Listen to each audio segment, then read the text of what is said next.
लोकांवर विश्वास ठेवून पेट्रोल आणायला जाणं एका तरुणाला अतिशय महागात पडलेलं आहे। रात्री 11:30च्या दरम्यान हा तरुण पेट्रोल पंप बंद राहणार आहे म्हणून पेट्रोल आणायला निघाला। दरम्यानच्या काळात त्याचा अपघात झाला आणि तो एका नाल्यात पडला आणि या दरम्यानच त्याचा दुर्दैवी अंत झालाय।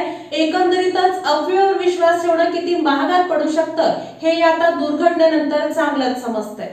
पेट्रोल आणण्यासाठी पंपाकडे जात असताना दुचाकीवरील ताबा सुटल्यानं बाईकसह नाल्यात पडला। शासकीय रुग्णालयात दाखल करण्यापूर्वीच त्याचा मृत्यू झाला। सोमवारी रात्री 11:30च्या सुमारास मुळेगाव तांडा रोडवरील नाल्यात हा अपघात झाला। शिवशंकर नागनाथ मरगल वय 41 राहणार संगमनगर जुना विडी घरकुल सोलापूर असं मयत बाईकस्वाराचं नाव। यातील मयत बाईकस्वार सोमवारच्या रात्री 11:30च्या सुमारास जुना विडी घरकुल संगमनगर येथून पेट्रोल पंप बंद राहणार असल्याचं कळाल्यानं रात्रीच बाईकमध्ये पेट्रोल भरण्यासाठी सोन्या मारुती पेट्रोल पंपाकडे चालला होता। अचानक त्याचा वाहनावरचा ताबा सुटल्यानं तो बाईकसह मुळेगाव तांड्याच्या अलीकडे असलेल्या नाल्यात जाऊन कोसळला। यात त्याच्या डोक्याला गंभीर मार लागला आणि तो बेशुद्ध झालाय। या घटनेची वार्ता समजताच नातलग नाल्याकडे धावले।